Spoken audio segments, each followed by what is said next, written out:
Salvete mi amici. I have some woodcraft sounds for you today. I have a passion for making wooden projects, and I figured I'd share that with you today. Perhaps not in the creation of something, but at least in the sound, the spirit of woodcraft, so to say. Animus lignei kind of thing. So, first let's start off with one of my requested sounds, wooden tapping. I'm curious how it'll sound with my claws. It doesn't sound the same for a regular human hand, but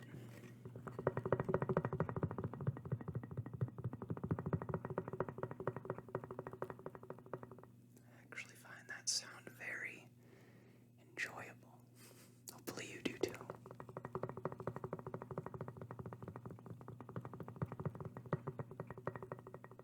Fun fact, I'm a left-handed tapper. Everything else I usually use my right claw.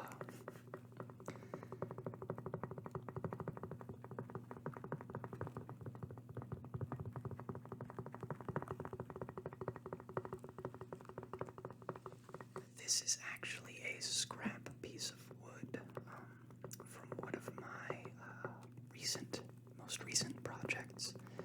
I made an advent calendar, primarily wood burned, but also cut and generally shaped. It was a fun project to work on.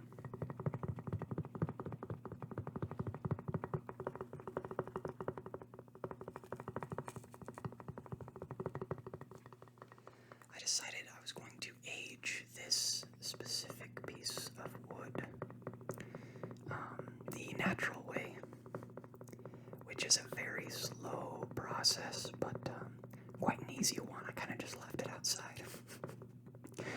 I forgot about it, and then I grabbed it and figured, hey, that could probably make some pretty good sounds.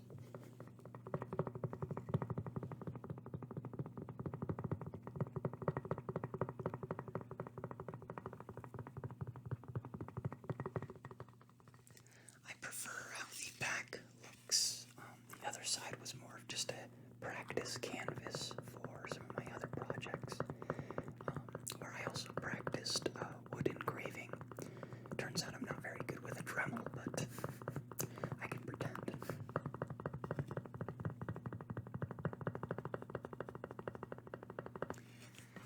Now, whenever I make any project, I usually sketch it first.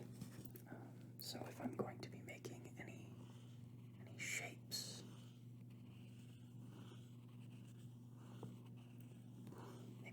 maybe a circle, gotta make sure it's nice and even.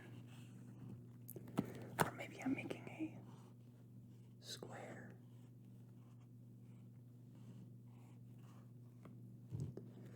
Or maybe I'm making an oval. And I gotta make sure that it's just the right size. Or maybe I'm just making a star. Whether the traditional five-sided, or maybe just whatever.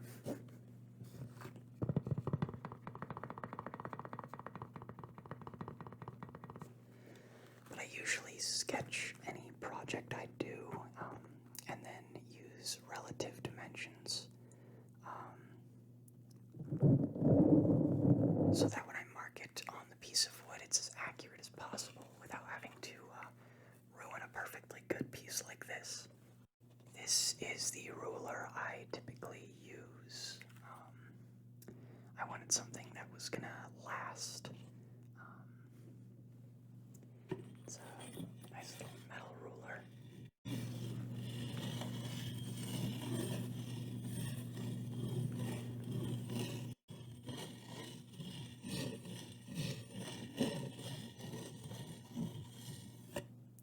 But that's not what a ruler's used for. It's used for measurements. So let's take a couple measurements.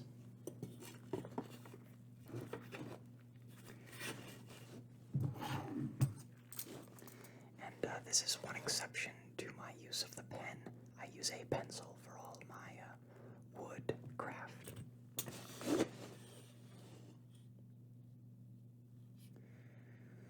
So this piece is approximately 8 inches in height. And approximately 9 in width.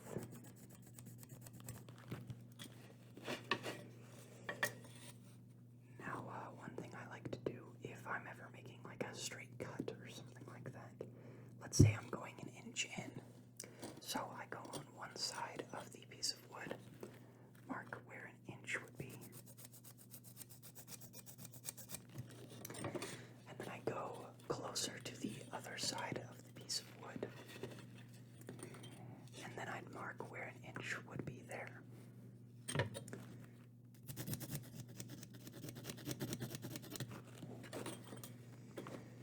And then all that's left to do is essentially connect the dots, or in this case, connect the marks.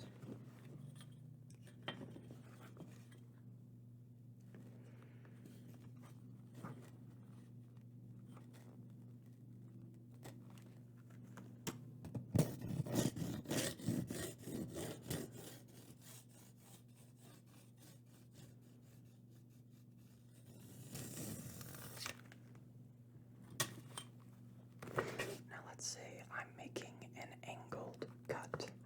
Well, that's actually where triangles come in handy. You see, what I do for those is, let's say I need to make about a 30-degree angle or something like that. So, well, in that case, I'd use a 30, 60, 90 rule, where it's 1, 2, and then root 3. For the sake of simplicity, though, I'm just going to be doing sides of a triangle. So, let's say I want to have a length of 5 inches.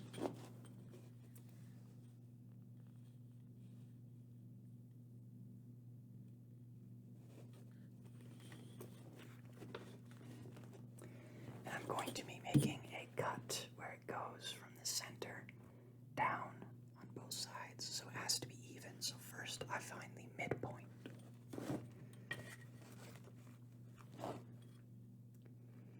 Since we know it's approximately 9 inches, I just need to mark about where the 4.5 mark is, with a nice little, at least 1/8 inch buffer on both sides.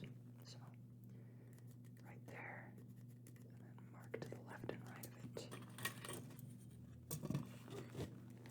Now, let's say I just want to get that 5-inch mark.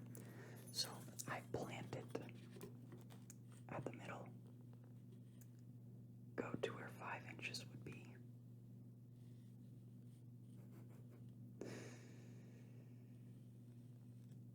I changed my mind. Let's do 6 inches. 5 inches is like a really, really small angle, and it looks kind of fine. But we'll mark it like that. So I go from the center when I'm satisfied with the angle, and then all I gotta do is measure how far down that angle would be. So in this case, it's about 3 7/8. So then I go down 3 7/8 on the other side from the top.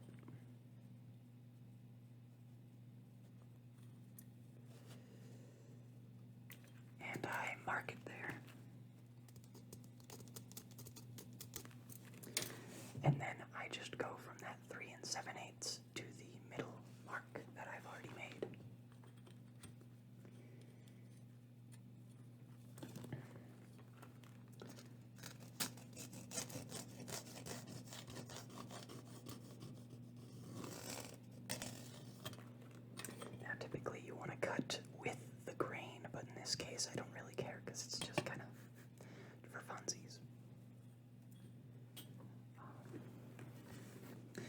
as you can see, I have two nice straight lines going from the center out, and it goes down the same amount on both sides, and that's probably the easiest way you can do an angled kind of cut.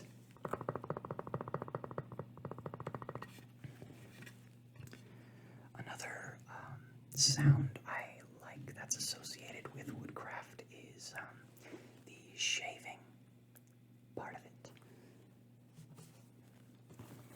This is my wood shaving kit. Good for whittling down. It has a couple different tools in here, including a leather to clean off the knife.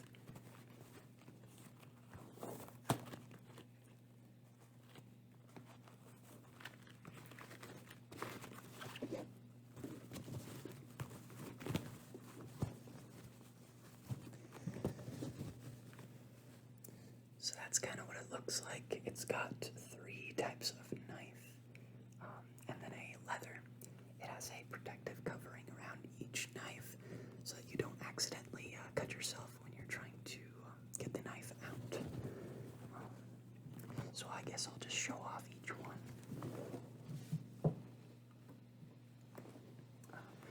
Also, just a quick side note, if you'll notice, I'm wearing my typical woodworking apron.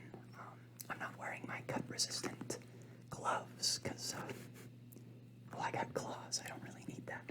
But it does keep the wood shavings off and the sawdust, so that's why I wear this.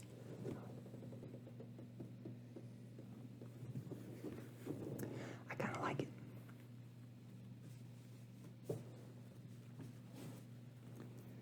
So this is my leather strip. You use it with the knives. I'm pretty sure it's just to clean any of the sawdust off before you store it back in the bag.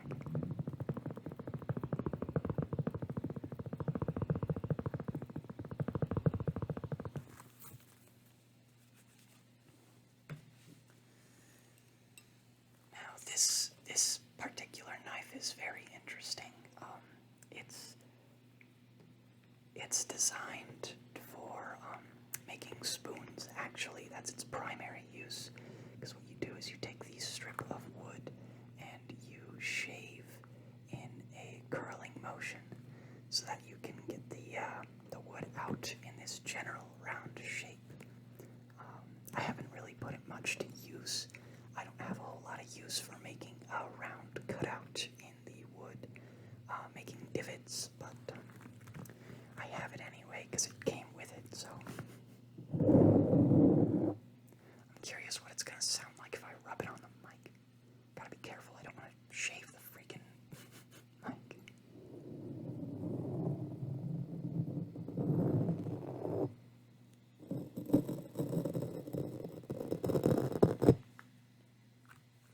Oh well. Now this one is one of the more primary ones that I end up using.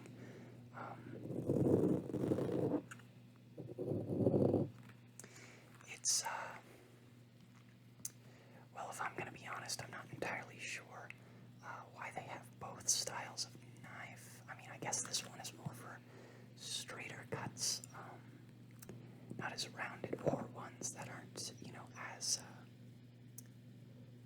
aren't curved, pretty much is what I'm trying to say.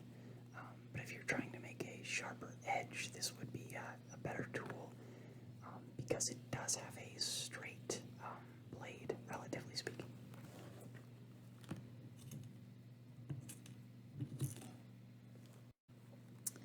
This is the primary one that I end up using. It's just like a standard whittling knife.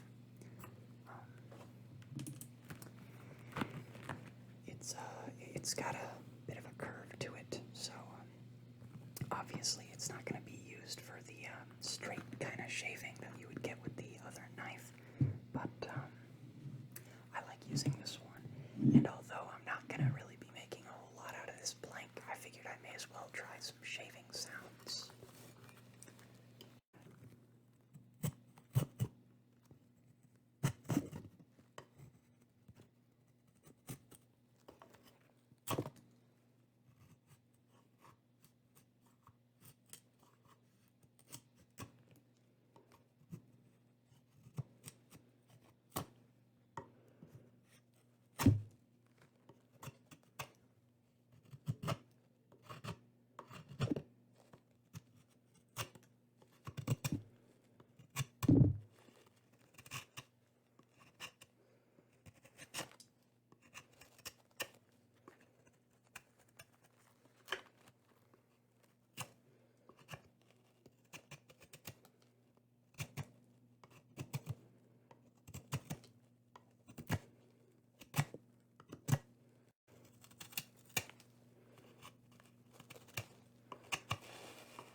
just kind of rounding out this edge.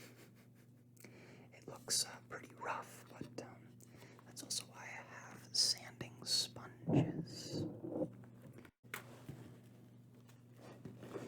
Now when sanding, you want to go from a lower grain count to a higher grain count. The higher the grain count, the finer it is when you're sanding, but since I need to be a little rougher with it, I'm going to be using a 60.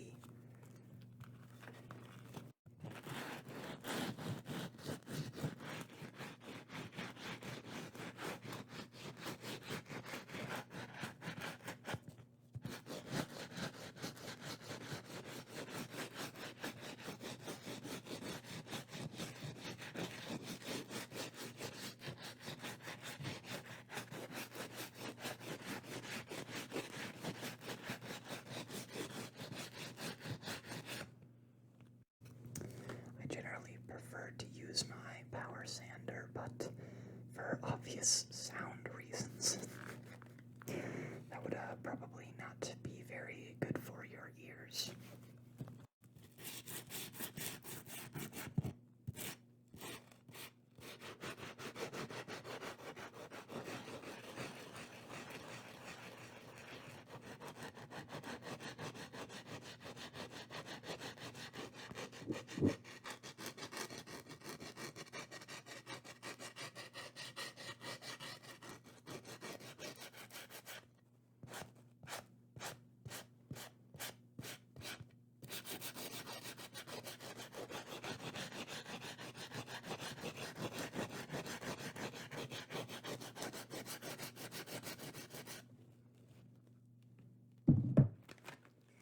I think I'm going to move on to 120.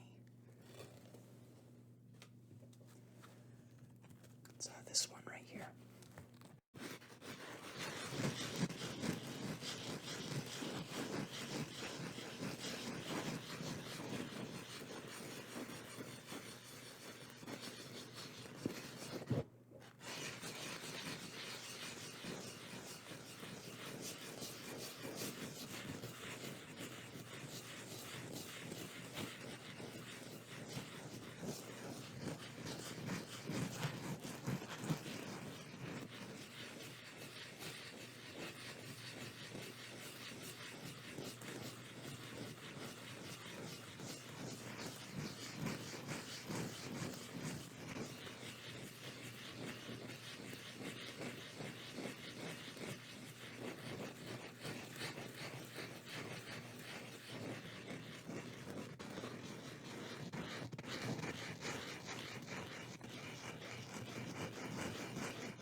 Now I'm going to move on to the finest grit of the type of sanding sponge that I have.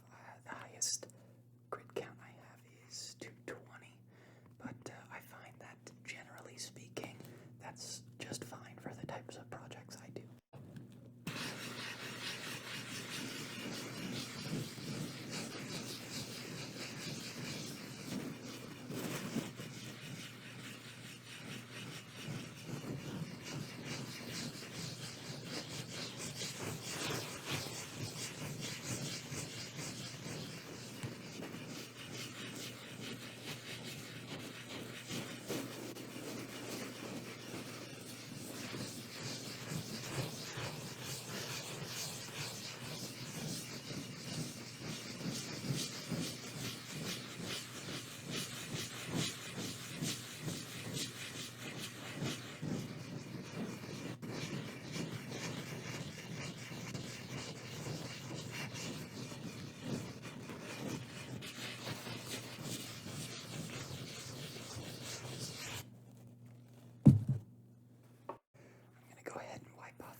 desk is just covered in sawdust and shavings. Fun fact, I have an espresso maker, and back when I used to power sand in my apartment, I got sawdust freaking everywhere. And some of that even got on, and I think even in the espresso maker, but I honestly couldn't taste the difference. I don't know if that's concerning or if it ruined the espresso maker, but it seems to work just fine.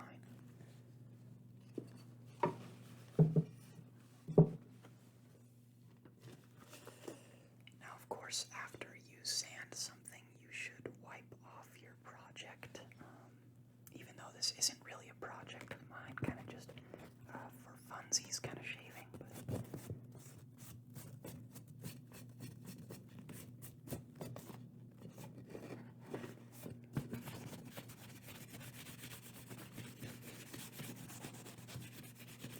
I generally try to use wet cloth.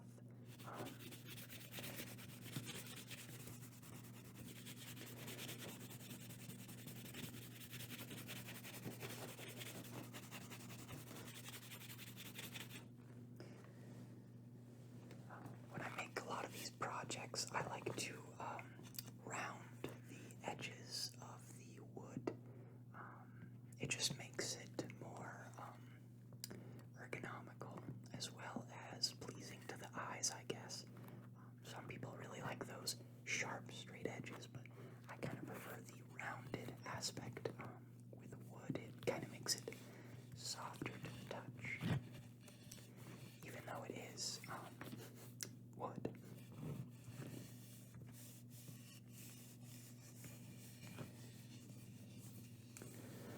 I know probably the biggest project I've worked on was an Adirondack chair, and it was just wonderful. Not to toot my own horn or anything like that, but each of the wooden slats for the seats had rounding on these slats so that when you sat on it, it was actually very comfortable. And yeah, people really liked to sit on that chair, but then it got stolen off the porch and it fell off the back of the guy's truck and it broke, but they just kind of bailed. So even though it was a very sturdy chair, it was getting old, and after falling out of the back of someone's truck and kind of cracking, and some of the screws got loose and just snapped. So it was pretty unfortunate, but I may make a new one one day.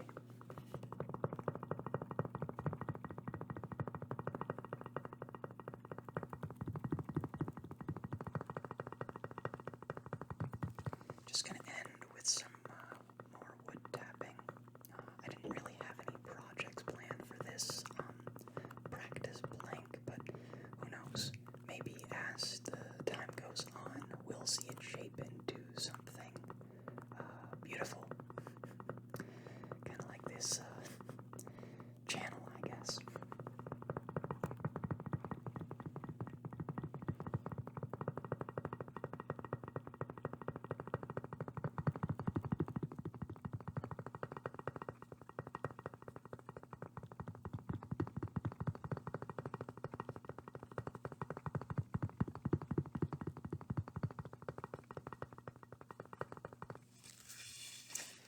Alright, you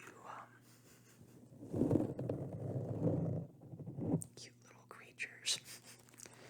That's all I really had planned for this wood working video. I hope to see you in the next one. Maybe I'll actually go somewhere with this blank. But until next time,